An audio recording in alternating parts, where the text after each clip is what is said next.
안녕하세요. 오늘의 데일리 뉴스레터에 오신 것을 환영합니다. 1. 중국이 기술을 훔친다. 2. 중국이 한국 때문에 뒤집어지고 있다. 3. 중국 조선 산업은 끝났다. 한번 진실을 알아봅시다.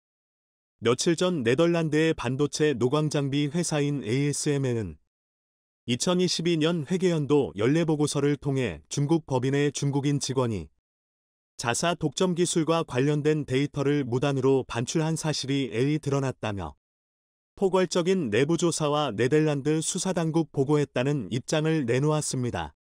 ASML은 극자외선 노광 장비의 독점적인 제조기업으로 삼성전자와 대만의 TSMC 등이 주요 고객으로 있는 첨단 미세 공정을 달성하기 위한 핵심적인 기술을 가지고 있습니다.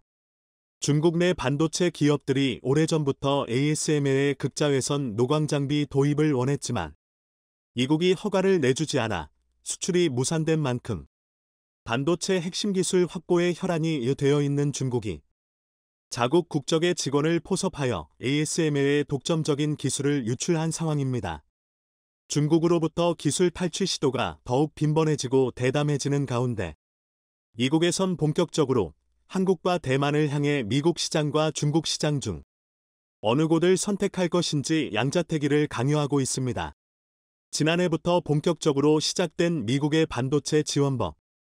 이국에 투자한 반도체 기업들에게 인센티브와 세금 혜택 등 보조금을 지급하는 법안으로 삼성전자와 대만의 TSMC 등이 수조 원 이상의 혜택을 받았습니다.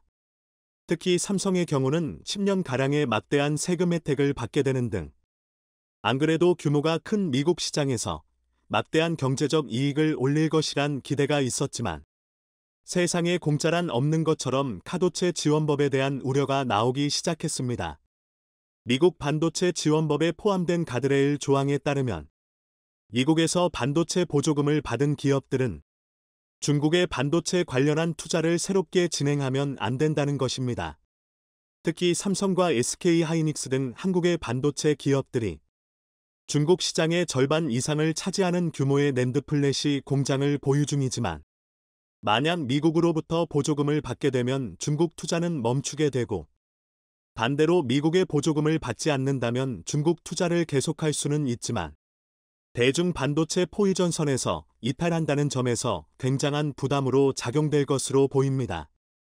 미국에선 갑작스러운 정책의 변화로 공급망에 대한 혼란을 줄이기 위한 목적으로 삼성과 SK하이닉스, 그리고 대만의 TSMC와 미국의 인텔 등 글로벌 반도체 회사들이 중국에 투자하는 것을 막는 정책을 1년간 유예하기로 결정했으며 해당 유예 조치는 최장 5년간 연장될 수 있다고 밝혔습니다.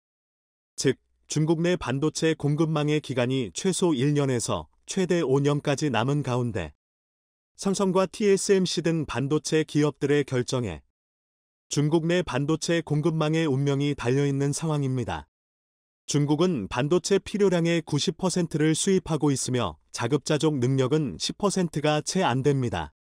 무엇보다 가장 심각한 것은 미국의 전방위적인 중국 제재로 반도체 자급률이 갈수록 줄어들고 줄어든 자급률은 중국 내 모든 산업에 영향을 주고 있다는 것입니다. 작게는 TV, 냉장고, 스마트폰부터 크게는 자동차와 건물, 인공위성 발사체까지 모든 산업 분야에서 쓰이는 반도체를 제때 공급받지 못하면 중국의 산업은 완전히 멈춰버릴 것이란 위기에 직면했습니다. 정말 놀라운 것은 2022년 단 1년 동안 중국의 반도체 기업 5,700여 곳이 폐업 신고를 했으며 이는 중국 내 반도체 폐업업체 수 기준으로 역대 최대 규모를 갱신했습니다. 중국이 반도체 굴기를 천명하던 당시 연간 1,000개 안팎의 반도체 회사가 폐업 신고를 하던 것에 비하면 바이든 행정부에서 본격화된 지금 반도체용 첨단 장비 수출 금지 조치가 제대로 효과를 내고 있다는 것으로 보여지며 중국 내 반도체 생태계가 뿌리째 흔들리고 있습니다. 그 중에서 시진핑 주석과 밀접히 연관되어 천문학적인 지원을 받던 칭화윤이마저 파산했으며 중국 내에서 삼성과 SK하이닉스 등 한국 기업과 경쟁하던 YMTC, 즉 양쯔 메모리 테크놀로지와 NG 창신 메모리는 인력을 감축하고 신규 공장 투자 일정을 백지화했습니다. 일부 사업 구조에서 적자로 전환되었으며 장기간의 반도체 불황이 예상되는 만큼 무리한 확장을 추구하다간 파산할 위험이 높아진다는 것입니다. 중국 최대 파운드리 회사인 SMIC도 위태로운 것으로 보입니다. 지난해 4분기 매출은 15%가량 감소했고 올해 1분기 매출은 벌써 12%가량 감소해 추가적인 매출 하락과 만성 적자가 지속될 것이란 전망입니다. 2019년부터 본격적인 영업손실을 기록한 SMIC는 흑자와 적자를 반복하며 겨우겨우 버티고 있지만 흑자의 대부분은 중국 내 자국 기업들의 몰아주기성 주문으로 중국이 아닌 국제사회에서 경쟁력은 사실상 바닥이라는 게 업계 관계자들의 시각입니다. 무엇보다 암울한 점은 중국 반도체의 숨동을 쥐고 있는 미국이 더욱더 강력한 봉쇄작전을 펼칠 것이란 전망입니다. 지속적인 반도체 소재 장비 수출 금지로 중국 반도체 기업들을 지금과 같은 속도로 파산시키면 5년 안으로 중국 내 반도체 기업 70%가 정리된다는 계산이며 중국 정부의 지원이 끊길 경우 3년 안에 70%가 정리된다는 것입니다. 그런데 중국이 걱정하는 진짜 문제는 다음입니다.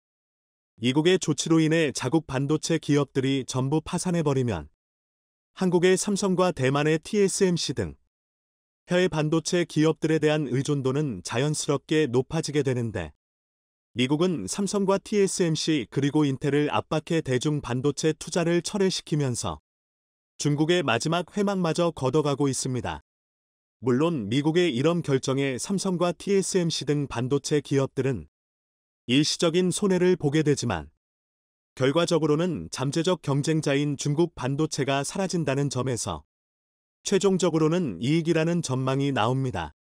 TSMC도 삼성처럼 미국의 반도체 공장을 짓는 대가로 반도체 지원법을 통해 보조금을 지급받았는데 수십조 원 규모의 중국 내 공장을 운영 중이고 삼성과 SK하이닉스 역시 미국에 투자한 만큼 중국에도 공장을 보유하고 있습니다. 미국이 중국에 대한 투자를 단기 유예 1년 장기 유예 5년을 내걸었지만 한국과 대만 등 국가에 상관없이 수십조 원 투자한 중국 시장이 무용지물될 상황에 놓였습니다. 하지만 긍정적인 부문도 존재합니다. 현재 중국 내 반도체 기업들이 대기업 중소기업 가리지 않고 파산하는 가운데 중국의 한국과 대만에 대한 반도체 의존도는 더욱 커져가고 있습니다.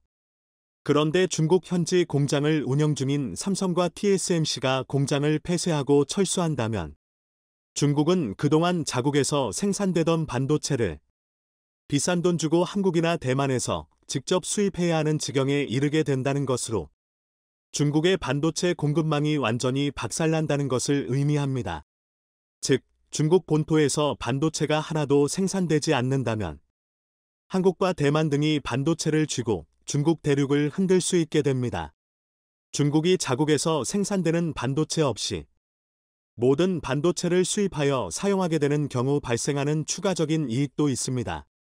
중국은 현재 TV와 냉장고 등 가전제품부터 내연기관 자동차와 전기차까지 대부분의 산업 분야에서 한국과 경쟁 중입니다. 그리고 이런 모든 산업 분야에서 반도체는 필수 소재로 탑재되고 있는데 한국은 반도체를 자국에서 생산에 탑재하게 되면 수입해서 탑재해야 하는 중국보다 온갖 면에서 유리한 위치를 선점할 수 있고 이런 장점은 수출 경쟁력에서 한국산 제품이 중국산 제품보다 압도적인 우위를 가질 수 있게 됩니다. 기존엔 한국산 제품이 품질은 좋지만 가격이 비쌌는데 앞으론 한국산 제품이 품질도 좋지만 가격적인 면에서도 중국에게 앞설 수 있는 경쟁력을 확보 가능하다는 것입니다. 앞으로 가져갈 반도체 패권을 완전히 잃어버릴 위기에 놓인 중국은 비상에 걸렸습니다. 그동안 삼성과 SK하이닉스 등 한국 기업에게 중국 시장을 개방하는 조건으로 많은 이익을 가져갔고 자국 내 반도체 기업들에 대한 보조금과 지원을 대폭 늘리면서 한국 기업들과의 경쟁에서 우위에 있도록 유도했지만 이제는 한국 기업들이 중국 시장에서 철수하는 것을 막고 자국 산업의 반도체 공급망을 지키기 위해 한국 반도체 기업들을 붙잡아야 하는 상황에 놓였습니다. 2000년대 이후 20년 동안 폭풍 같은 성장을 이룩한 중국의 산업이 반도체라는 핵심 요소를 제거하자 무기력하게 무너지면서 빙하기에 돌입한다는 것입니다.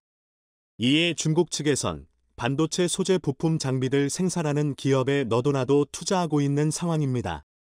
첨단 미세공정 반도체를 만들어내기 위해선 소부장 기술력이 반드시 필요한 상황이며 대외적으로 기술력 확보의 견제를 받고 있는 중국은 소부장 국산화를 통해 미국이나 유럽의 견제 속에서도 첨단 반도체를 생산하려는 목표를 가지고 있습니다. 며칠 전 글로벌 시장조사 업체들에 따르면 중국 내 투자 기업들은 자국 반도체 소부장 기업에 13조 원의 투자를 했는데 이는 과거의 연간 투자금 1천억 원 가량의 130배 이상에 해당하는 금액입니다. 게다가 중국 당국이 해외 기업들의 기술력을 확보하는 데 주력하는 만큼 확보한 기술력으로 반도체 소부장에 집중하려는 정책들이 나오고 있습니다. 물론 중국이 소부장을 확보한다고 하더라도 반도체를 자체 개발하거나 생산할 수 있을지 여부는 불투명하지만 한국처럼 소부장을 국산화하려는 시도는 계속해서 이어지고 있습니다. 지금도 미국이 나서서 한국과 대만을 향해 중국 내 투자를 접으라는 신호를 보내는 만큼 중국 산업과 경제의 아킬레스건인 반도체 분야는 더욱 위태로워질 것으로 보이며 중국의 국가 경쟁력은 미국의 제재가 어디까지 언제까지 이어지는지에 따라 사우디에 돈을 쏟아붓고 있는 중국이 한국 때문에 분통을 터뜨리고 있어 화제입니다. 현대건설과 사우디의 50년간 쌓아온 신뢰가 깨지지 않아 중국이 노렸던 사업을 현대가 모두 싹쓸이 하고 있기 때문입니다. 건설, 조선, 에너지, 자동차 모든 분야에서 나타난 현상이라 환구시보 등 중국 언론들이 분통을 터뜨리기까지 했습니다. 현재 사우디에서 무슨 일이 벌어지고 있는지 자세한 내용 살펴보겠습니다. 사우디가 추진하고 있는 미래 신도시 네엄 프로젝트 설명회가 아시아에서는 처음으로 서울에서 열린 바 있습니다. 도시 규모만 서울의 44배에 달하고 640조 원이 투입되는 대형 사업이다. 국내 기업들의 움직임도 빨라지고 있습니다. 더 라인은 폭 200m, 높이 500m로 구성되며 사막을 가로지르는 길이 170km, 구조물의 생활과 교육, 업무 공간이 모두 모여 있습니다. 그리고 수상산업도시 옥사곤, 관광도시 트로제나, 최고급 휴양지 신달라 등 4개 공간으로 구분돼 공사가 추진되고 있습니다. 그중 핵심적인 더 라인 프로젝트는 철도, 도로를 사실상 지하에 배치하고 지상은 보행자를 위한 친환경 공간으로 조성하는 것이 골자입니다. 구조체를 포함해 건축 부재의 70% 이상을 공장에서 사전 제작한 뒤 현장에서는 설치와 내외장 마감만 진행하는 모듈러 공법으로 지어집니다. 레고 조립처럼 끼워서 맞추는 개념이기 때문에 파일럿 모드를 성공적으로 지으면 건설 속도를 크게 높일 수 있습니다. 먼저 800m 모듈 3개로 구성된 2.4km 구간을 2027년까지 완공한다는 계책입니다. 이를 성공시키기 위해 사우디 네엄 관계자가 대거 방한했고 모든 분야에서 한국 기업의 참여를 요청했습니다. 건설, 미디어, 교육, 헬스케어, 관광, 에너지 등 부문별 책임자가 참석해 국내 기업들과 1대1 미팅을 한 상태입니다. 한국에서는 100여 개 기업이 300개 가량의 사업을 네옴에 제시했는데 네옴 1단계는 2030년 완료를 목표로 하고 있습니다. 향후 4-5차례에 걸쳐 순차적으로 발주가 이뤄질 전망입니다. 현재까지 국내 기업 중 네옴 관련 프로젝트를 수주한 곳은 3곳입니다. 현대건설과 삼성물산이 더라인 내 핵심 이동수단이 될 터널 공사를 수주했고 한미글로벌은 8만 가구에 달하는 근로자 숙소 건설을 관리하는 등 전체적인 기획 엔지니어링 파트너로 참여 중입니다. 네옴 CEO는 이미 90여 개국에서 프로젝트에 참여하고 있으며 6만 명의 건설 인력이 내년 중 40만 명까지 늘 것이라 설명했습니다. 25년간 계속해서 이어지게 될 스토리라고 강조한 상태인데 그들은 스마트시티 관련 한국의 높은 기술력에 주목하고 있습니다. 이에 네이버랩스는 디지털 트윈을 KT는 양자 암호 관련 기술을 소개했습니다. 게다가 네옴 CEO는 시속 400km 이상 달릴 수 있는 한국의 고도화된 철도 기술이 필요하다며 협력을 요청한 상황입니다. 이는 철도용 터널을 한국 건설사가 맡았을 때부터 예견됐던 내용입니다. 현대건설은 철도 터널, 현대로템은 수소기관차, 현대글로비스는 스마트 물류 등 사실상 현대차그룹 전체가 네옴시티 프로젝트에 도전장을 내민 상태입니다. 네옴 CEO는 현대차그룹이 모빌리티 기술이 발달해 있고 열차 시스템 기술까지 있어 협력이 기대된다고 말했습니다. 그 밖에도 수소 및 재생에너지, IT 분야에서 한국과 협력 강화를 원해 이를 본 중국이 뒤집어지고 있는 상태입니다. 정부는 하반기 네옴 관련 수주가 더 늘어날 것이라며 국토부 연락관을 네옴에 상주시키는 방안을 추진 중에 있습니다. 한국 기업에 대한 사우디의 발주 움직임도 빨라지고 있습니다.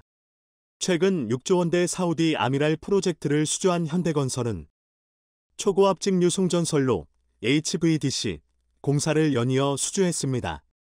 서우 해안의 전력 생산 거점인 양부 지역에서 네옴 신도시까지 총 605km 구간의 전력망을 확충하는 프로젝트를 맡게 된 것입니다. 현대건설은 이 가운데 207km의 송전선로와 450여 개 송전탑을 신설하는 사업을 1,800억 원에 따냈습니다. 초고압 직류 송전은 발전소에서 생산된 교류, AC, 전력을 고압 직류로 변환해 목적지까지 송전하는 기술입니다. 원거리 송전에 따른 에너지 손실이 적고 특히 태양광, 해상풍력 등 신재생에너지 송전에 유리해 차세대 기술로 주목받고 있습니다. 탄소 중립 전력 인프라 분야에서 현대건설의 입지가 탄탄해질 전망입니다. 현대건설은 1976년 사우디에서 첫 송전선로 공사를 착수한 이래 50여 년간 총 33건의 송전선로 프로젝트를 성공리에 완수한 바 있습니다. 할 알주프 송전선로 등 현재 수행 중인 사업을 포함하면 지구 반바퀴 길이에 해당하는 총 2만 km를 설치한 상태입니다. 이 밖에도 지난 2019년 뉴주베일 변전소 380kV를 준공하는 한편 약 70여 개의 송전 프로젝트를 성공적으로 수행했습니다. 사업 전 과정을 일괄 수행하는 펌키 방식으로 수주함으로써 세계적인 기술력과 EPC 역량을 재입증했다는 설명입니다.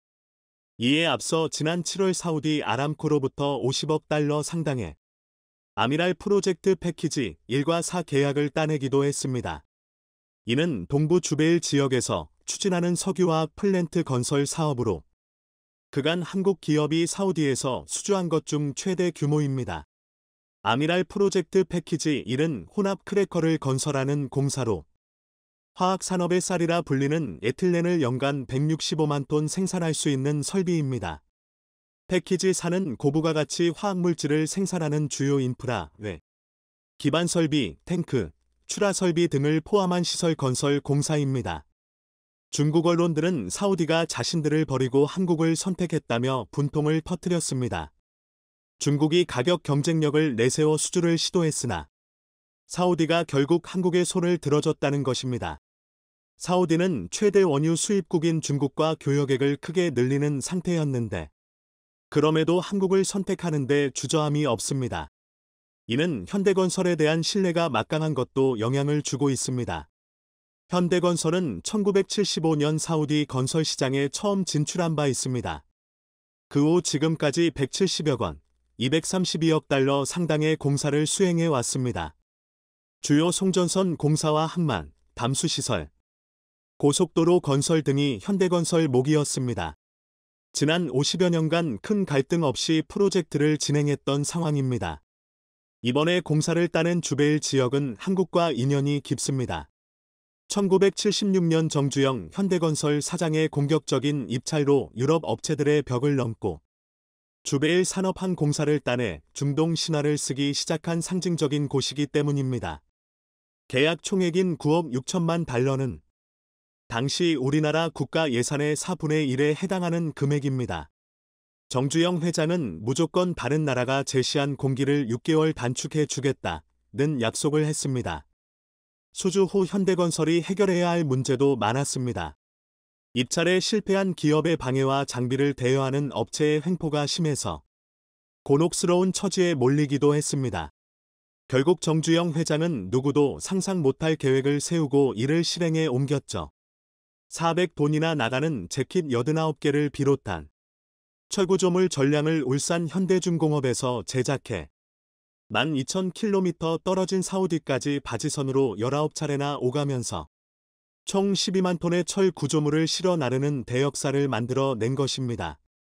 평균 수송 물량은 약 6,000톤으로 편도 1항차당 35일 이상이 소요됐는데 그럼에도 굳은 의지로 태평양과 인도양의 거친 파도를 가르며 완성해냈습니다. 공사에 투입된 250만 명의 연인원과 장비 및 자재는 2차 대전의 노르망디 상륙작전 이래 최대 규모였다는 평가입니다. 그렇게 1981년까지 건설하겠다는 약속을 지키며 신뢰를 쌓았습니다. 그때는 가격 경쟁력과 6개월 공기 단축이 사우디의 마음을 사로잡았지만 지금은 앞선 기술력과 신뢰가 성공 요인으로 꼽히고 있습니다. 아람코와 다져온 오랜 신뢰는 사우디 정유화학 분야 굵직한 발자취를 남겼습니다. 1979년 얀부 천연액화 공장 해상 정박장 공사를 시작으로 쿠라이스 가스 처리 시설 등 석유화학 분야에서 협력을 강화하고 있습니다. 현대건설은 지난해 7월 아람코의 중장기 성장 프로젝트 나멧 프로그램을 통해 EPC 부문 독점 협상 대상자로 선정돼 정식 계약을 맺기도 했습니다. 세계 유수의 건설사 중 소수의 기업만이 이 지위를 확보하고 있습니다. 이는 아람코가 발주하는 석유화학 관련 신사업 수혜 계약 및 입찰 인센티브 혜택을 받을 수 있는 내용입니다. 사우디의 대규모 발주는 현대건설의 실적마저 끌어올리고 있습니다. 현대건설의 상반기 영업이익은 3,900억 원 이상으로 전년비 14%나 증가했습니다. 네옴 러닝터널, 파나마 메트로 3호선, 폴란드 올레핀 확장공사 등 국내외 대형 공사가 본격화됨에 따라 실적이 급증하고 있는데 수주액이 크게 늘어 향후 실적 전망도 상당히 좋은 상황입니다. 내년 영업이익이 증가해 2025년 1조 원 이상이 될 전망입니다. 상반기 연결 신규 수주는 20조 7천억 원으로 연간 수주 목표인 29조 원의 71%를 달성했습니다. 특히 사우디 아미랄 패키지 등 메가 프로젝트를 따내며 해외 수주액은 11조 4천억 원으로 전년 대비 268%나 증가한 상태입니다. 현재 주가는 3만 7천 원 부근에서 바닥을 다지고 있지만 외국인과 기관들이 슬슬 매집에 나서 양호한 흐름이 전망되고 있습니다. 현대건설은 사우디 대형 가스 플랜트 자프라 2와 네옴시티 스파인 터널 등 추가 수주 가능성도 높은 상태입니다. 최근 국제유가가 반등하고 있다는 점도 사우디가 네옴시티에 자금을 더 투입할 수 있는 동력이 되고 있습니다. 사우디는 현대건설뿐 아니라 범현대가와 긴밀한 협력을 하고 있습니다. 최근 현대중공업과 사우디 측이 공동으로 투자해 설립한 엔진 합작사 마킨이 공장 착공식을 개최했습니다. 마킨은 아랍어로 힘과 강함을 의미하며 2025년부터 엔진 생산에 착수할 예정입니다. 연간 최대 생산 능력은 선박용 엔진 260대 정도로 친환경 수요에 대응하고자 이중연료 엔진 생산도 검토 중에 있습니다. 힘센 엔진은 현대중공업이 독자 개발의 원천 기술을 보유하고 있는데 현재 중남미, 중동, 아시아 등 40여 개국에 수출되고 있으며 시장 점유율은 40%에 이릅니다. 마킨 공장이 들어서는 킹살만 조선산업단지에는 IMI 조선소도 위치해 있습니다.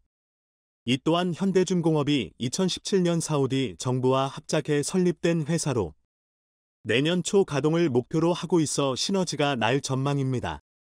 IMI 조선소는 150만 평 면적의 중동 최대 규모로 130만 평인 현대중공업 울산공장보다도 큰 편입니다. 최근 현대중공업 사보는 열사의 땅에서 제2의 주베일 신화를 쏜다 라는 제목으로 정주영 창업자가 주베일 공사 성공을 통해 중동 신화를 만든 것처럼 조선소와 엔진 공장을 교두보 삼아 사막에서 배를 만드는 제2의 주베일 신화를 써나갈 계획이라는 포부를 밝혔습니다. 현대중공업은 IMI에 올 연말 100명 이상의 인력 파견을 준비하고 있습니다. 중국 언론은 사우디와 현대중공업의 합작사 설립이 중국을 견제하기 위한 전략 노출이라는 분석을 했습니다. 현대차 또한 사우디의 중동 지역 최초로 자동차 반제품 조립 CKD 공장을 설립하는 계획을 추진하고 있습니다. 한국 등에서 부품을 수입해 현지에서 조립하는 방식입니다. 지난해 말에는 사우디 자동차 산업 공동 육성에 관한 양해각서를 체결하기도 했습니다. 현대차그룹은 사우디 공장을 건립해 성장 가능성이 높은 중동 시장과 네옴시티 프로젝트를 모두 잡겠다는 각오를 밝혔습니다. 한국은 사우디와의 신뢰를 유지해 지속적인 수주를 하게 되길 바랍니다. 한국의 선박 수주를 모조리 가로채려 했던 중국이 사우디에서 나타난 놀라운 상황에 입을 다물지 못하고 있어 화제입니다. 중국 조선소들은 시진핑의 1대1로 전략에 따라 사우디 진출을 모색해 왔습니다.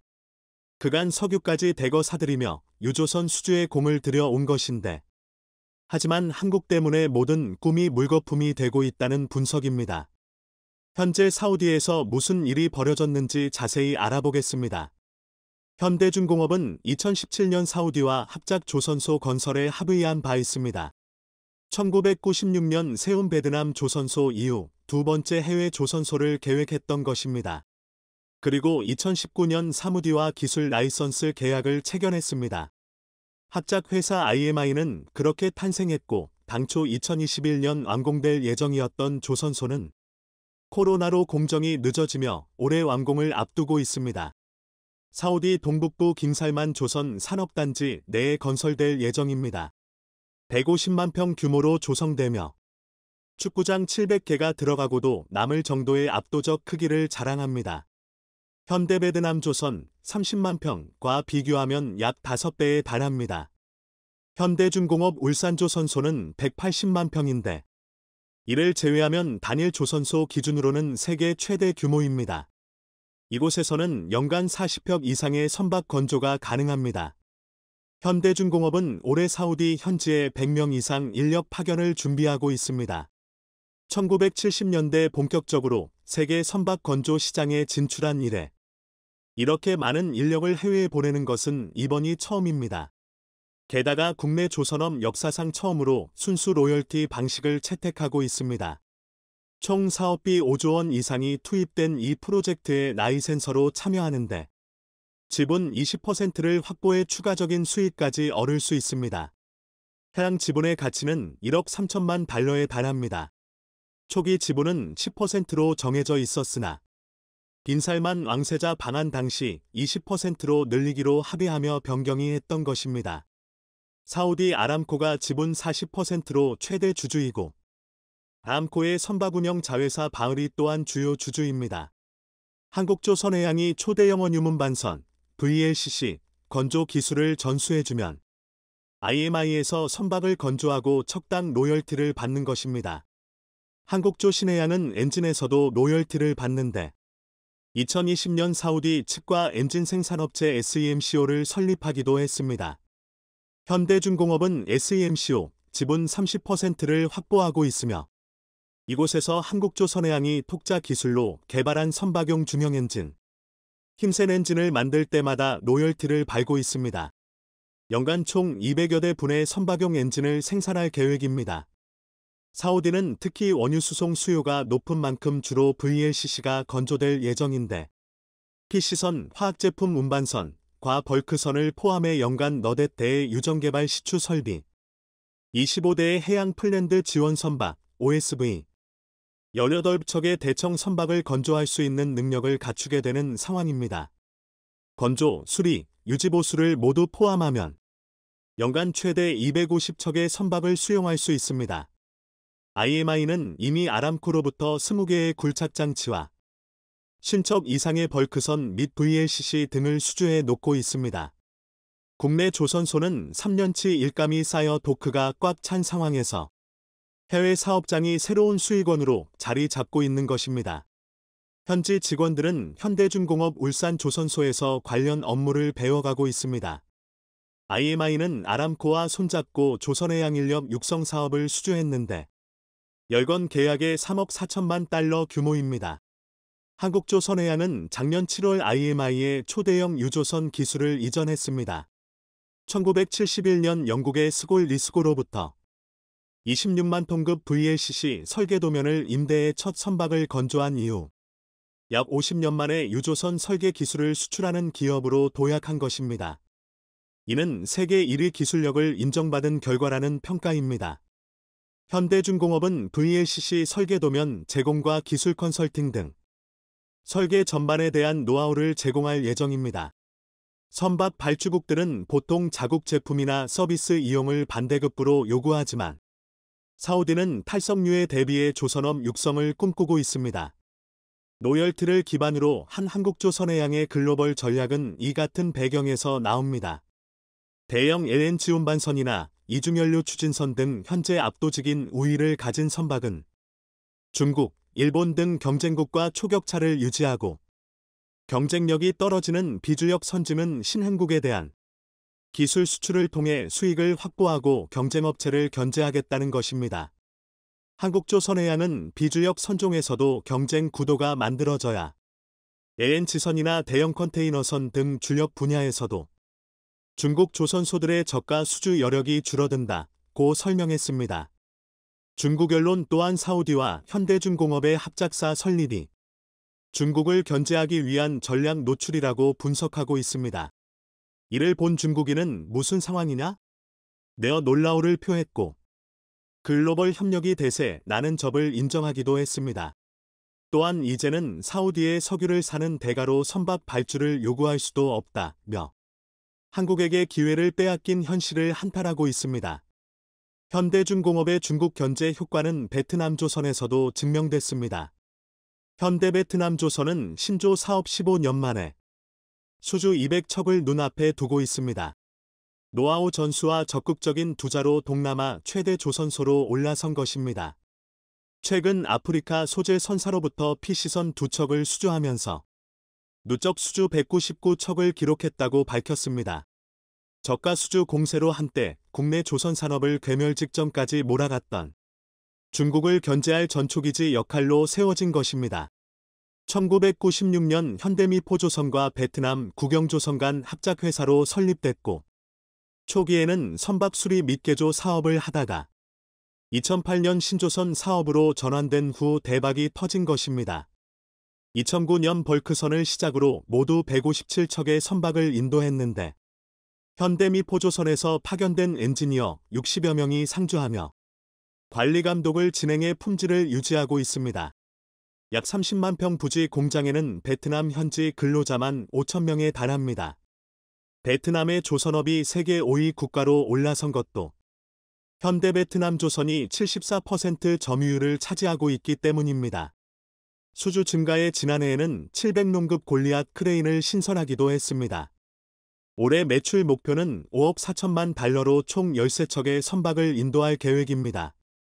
2025년까지는 20척 건조 체제로 성장시킨다는 방침입니다. 그리고 현지에서 다양한 지역 사회공헌 활동을 통해 2018년 베트남 정부로부터 포상을 받기도 했죠. 베트남에선 비용 문제로 수익성이 떨어지는 중형 원유운반선과 벌크선을 집중 건조하고 있습니다. 이는 중국 조선소들의 주력 선종들입니다. 이런 경험은 사우디 시장 진출의 바탕이 되고 있습니다. 현대중공업은 사우디와 군함을 만들기 위한 MOU까지 체결했습니다.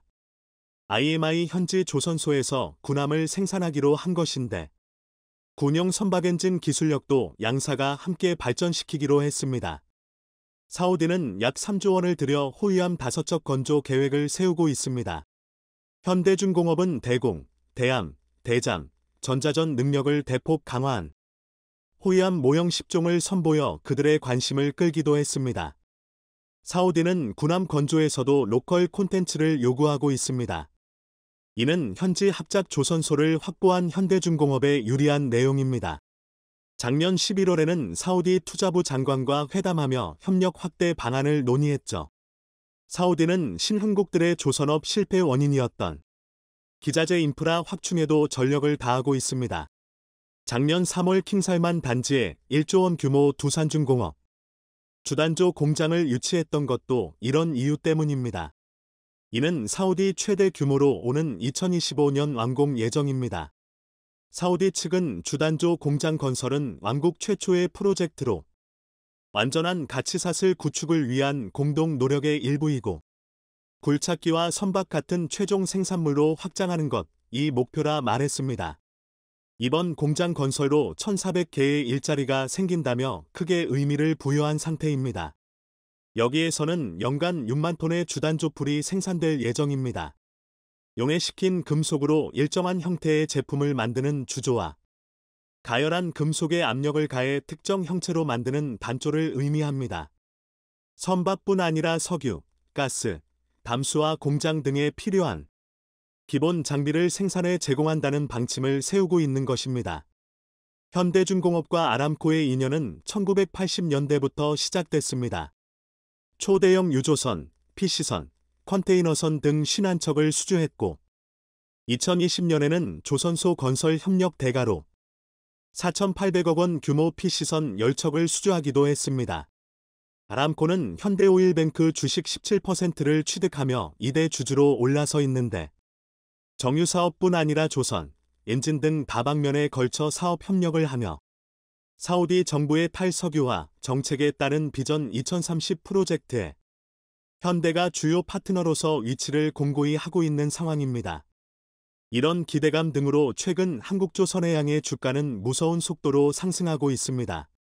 4월만 해도 7만원대였지만 현재는 11만원 이상으로 올라 있습니다. 실적 또한 크게 좋아지고 있는데 작년까진 적자였지만 올해 6,800억 원 흑자로 돌아선 후 내년 이후 더 빠르게 상승합니다. 반면 중국은 최근 크루즈선과 군함 건조로 겨우 버티고 있지만 사우디 선박 수주를 놓칠 경우 또 한 번 위기가 올 수 있다는 분석입니다. 중국 조선소는 2010년 3,000개나 됐을 정도로 화람을 겪었는데 거의 대다수가 파산하거나 재무 악화로 합병이 된 이력이 있습니다.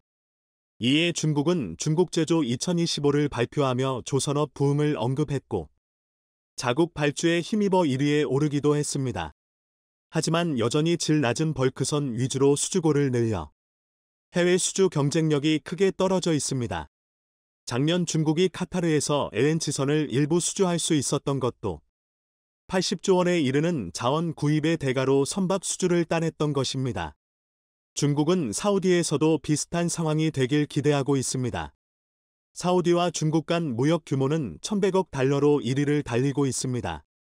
중국은 사우디 수출의 4분의 1에 달하는 석유 수입을 무기로 유조선 발주 또한 자신들에게 해달라고 압력을 넣고 있는 중입니다. 하지만 아랍코는 이미 현대중공업과 긴밀한 사이가 됐고 중국의 꿈은 물거풀이 됐다는 분석입니다. 한국조선업은 올해부터 급격한 성장세를 보일 것입니다. 중국을 압도하는 기술로 세계 1위를 지켜내길 바랍니다. 시청해 주셔서 감사합니다.